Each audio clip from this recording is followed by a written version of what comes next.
Well, I'm back.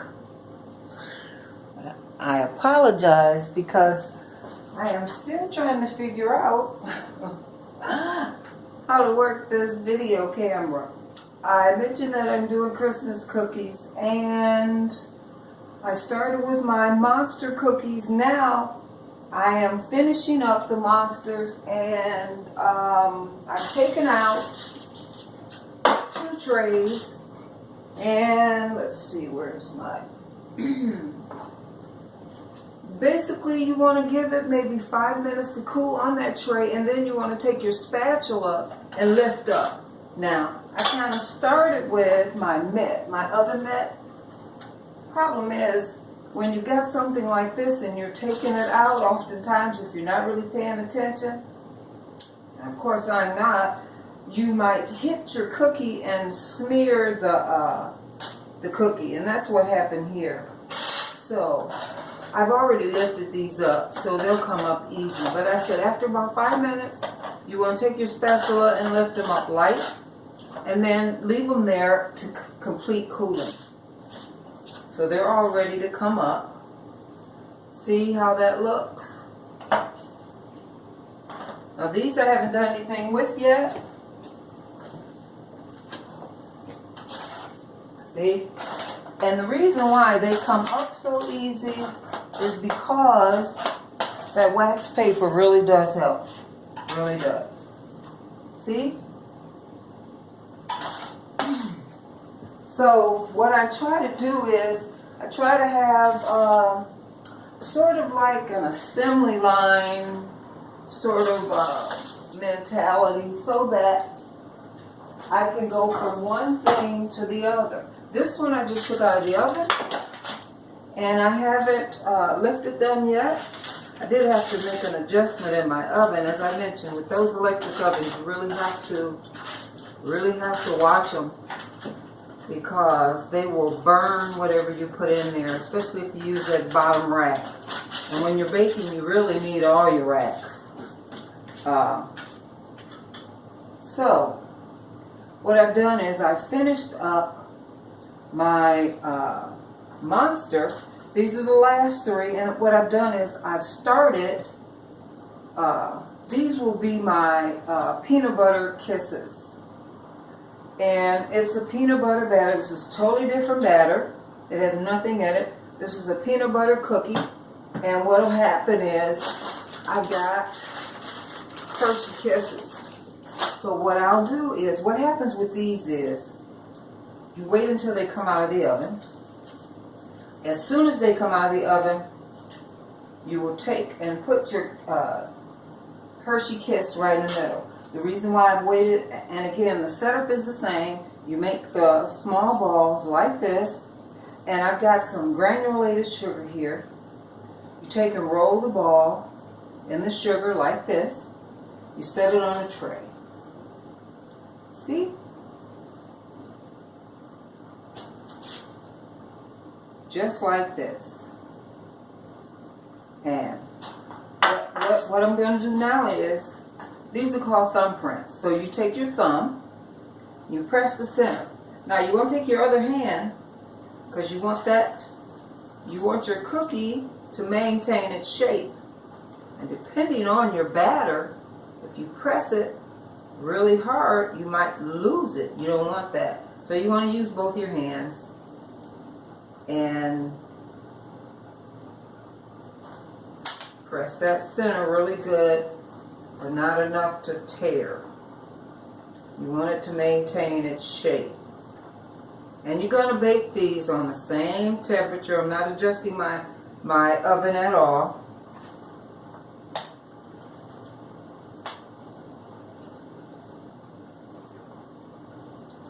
Really, really simple. I enjoy doing things like this. I really do. I've been doing this so long.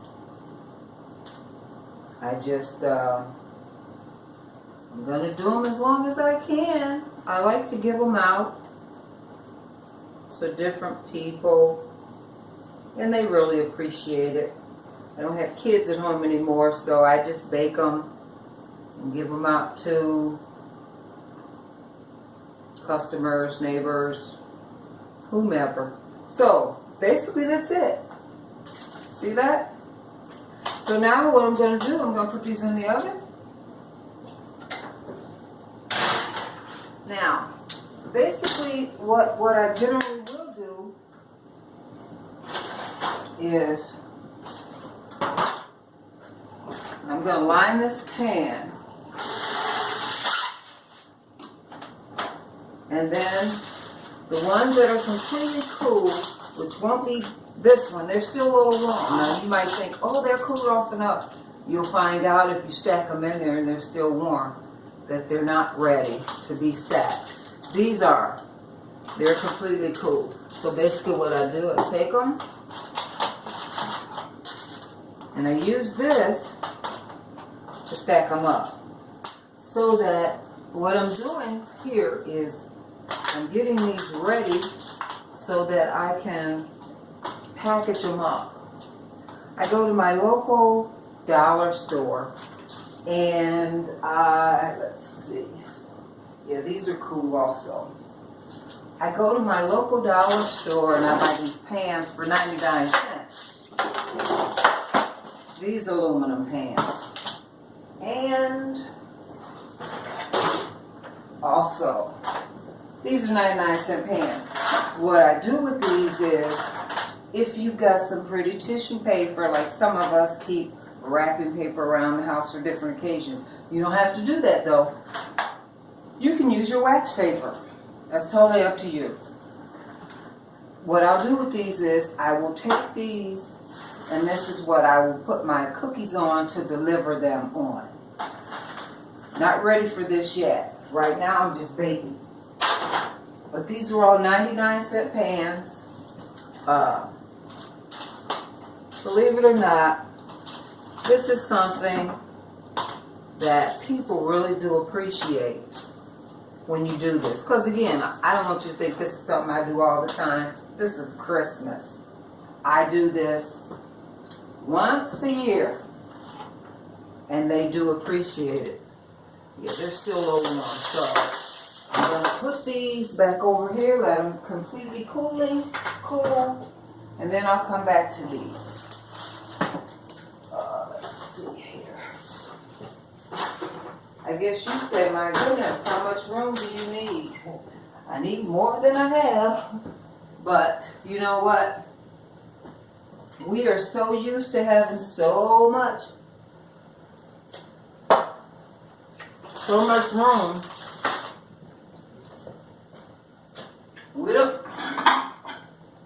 We don't know how to act. Now, what I'm doing now is I'm prepping for these cookies that are getting ready to come out of the oven. Because, as I mentioned, I'm eating ice, crushed ice. Something I started when I was pregnant. I craved ice all the time. And initially they thought it was a health issue. You know, maybe I was diabetic or something, but I wasn't. And that was a long, long time ago.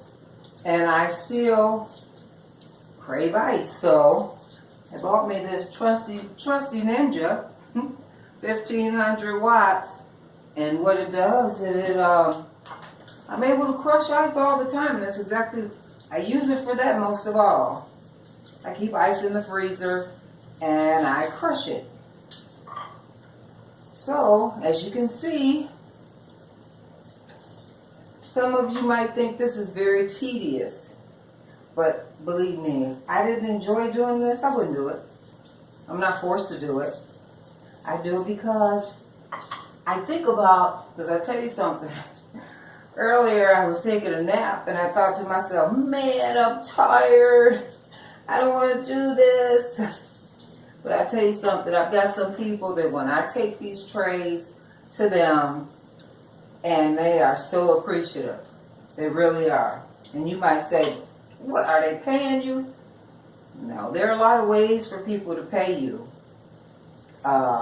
They pay me in, or as some people would say, they pay me in jest. In other words, you know, we live in a very toxic, people are very impatient today. They have no tolerance.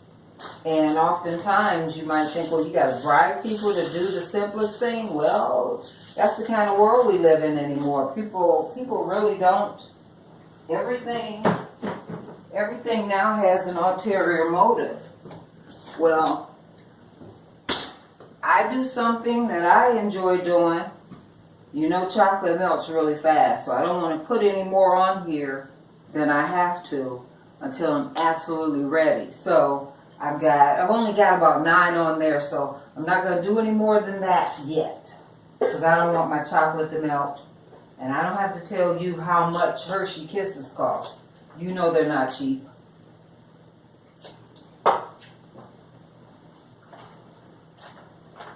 So, what I'm going to do now, I'm going to continue. Now, only in an instance where I am baking the same kind of cookie will I go behind the other. These are the same kind. That's why I use the same bowl. The base is a peanut butter cookie. The other cookie was a monster cookie, and it has peanut butter in it. And peanut butter is very strong, sort of like lemon. Even if you didn't want it to, it kind of blends in. So because it's the same kind, this is just a basic peanut butter batter. Monster basic peanut butter. So it's okay if I come behind it with the same wax paper. Now, when I go to switch, which this is a different batter. This is cherry. This is a thumbprint cookie, but this one will have fruit in it. Now, I made these batters last night because, as a rule, I don't bake them the same day that I make my batter. Because, see, some of these batters will require that you chill them for an hour. So, well, I have so many things going on. I said, well, you know, the main thing is for me to get my batters done, then I can come back and do that. And I also have, now that batter is, as I stated, this is,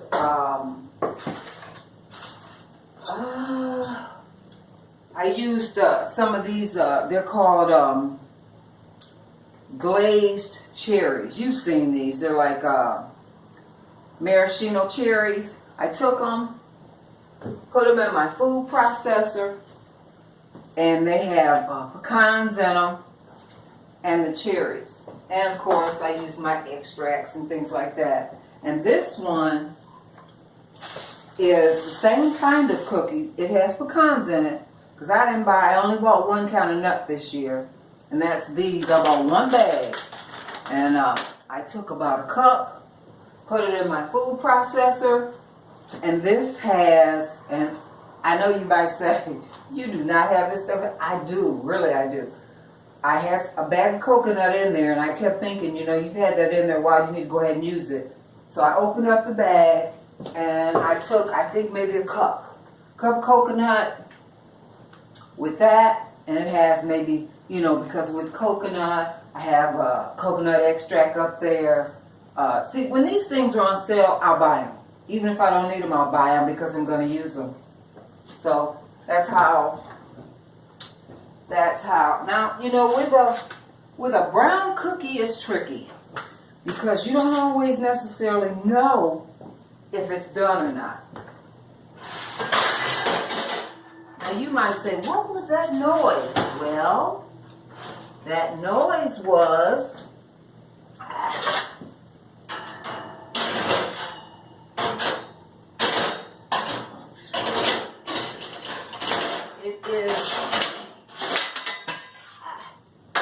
It is what is known as an oven thermometer that had fell because I'm such a klutz. It had fell in the bottom of the oven. It helps you to know what your temperature is in your oven because the oven changes and you want to make sure that you're working on the right temperature that you need it to be on.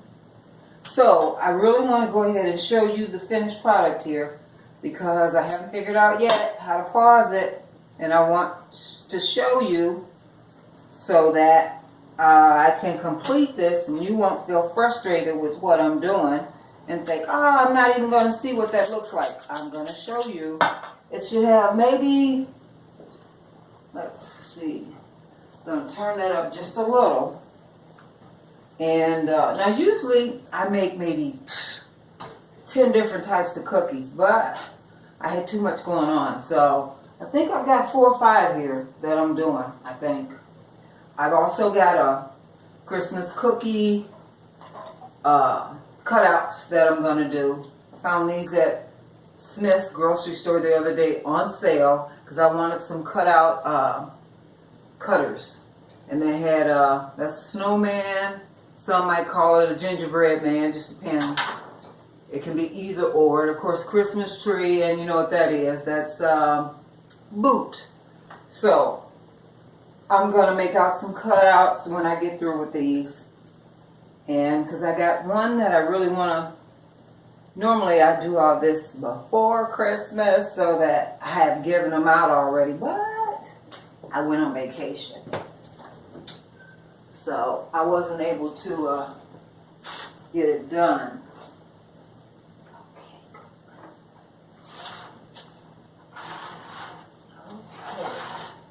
I think maybe another minute, and then we'll be good to go. You know, I notice there's a lot of people who will try a cake or a pie quicker than they will a cookie because they think there's too much involved, and I promise you it isn't. Because the concept is the same. You put all your dry together or your wet together. In other words, your flour, salt, sugar, soda, baking powder, those things are dry. If those are things that are in your recipe, you put all those together. I sift them all together. Anytime because you can use either or. These are both sifters. They both do the same thing. You put your flour in here like this. Comes through really quick. This does the same thing. I kind of like this better because this is easier to clean than this because this can get stuff all in the crevices and I don't like dealing with that. So I'll use this. I just take a bowl and do like that and it's real quick. So that's your dry. Your wet would be milk, water, anything wet. You put all those things together. Generally with a cookie base, it starts with sugar, butter, whatever your fat is. It might be butter, it might be shortening. One of my recipes called for shortening. And this is that yellow Crisco. You know, you've seen it in the store. I bought a container of that. And I had to use that. I generally will do a half and half. Part butter, part okay. Alright, so I don't want to, I'm going to put them here because I don't want, man, you see how I need a little more room in my kitchen? I don't have anywhere to put anything when I'm working. Okay, so what I'm going to do now, because I really want you to see this, is these 9 here. I'm going to take, see that while they're, as soon as you take them out of the oven, you take that and you do this while they're still hot. And you just stick them in the middle. Press it down just a little bit, lightly, not heavy-handed. See? And that's how you do that. So, to recap, you're going to make your balls. You're going to put them in the sugar like this. And this is just regular granulated sugar. That's it. Take and do it like that.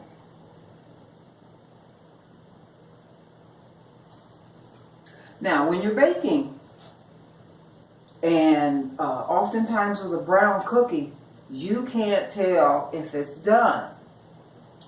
Now, there's such a thing as leaving it in too long and you won't know it. And after about an hour, your cookie's been out and your cookie's hard as a rock. And you're like, man, what happened to my cookie? How did my cookie get hard? Well, that's what can happen if you leave it in or leave it in too long. See, this is a soft cookie. Now, you might think, well, what kind is that? Well, see that? If that were a hard cookie, it wouldn't have broke like that. Now, I could have put more in it, more chips or something like that. You don't have to do that. But this was the main thing. I wanted you to see this. And like I said, you press your thumb in the middle like that. And as I said, they'll go in the oven. And they'll be in there maybe 10 minutes. And then you take them out. And then immediately, as soon as you take them out, you put that chocolate in the middle. Now, I prefer milk chocolate to that semi-sweet. Now, I use semi-sweet. I've got a brownie recipe that I use it in. But I also use milk chocolate. I prefer milk chocolate. So, that's what we got so far. Again, as I've said, I can be reached at Wonderland Speaks. That's Google, Instagram, Twitter. Let's see. I can't think of any others, but all the mediums, it's Wonderland Speaks. So if you got any questions about any of the recipes that I've talked to you about today, please don't hesitate to reach out, and I will talk to you soon. Have a good one.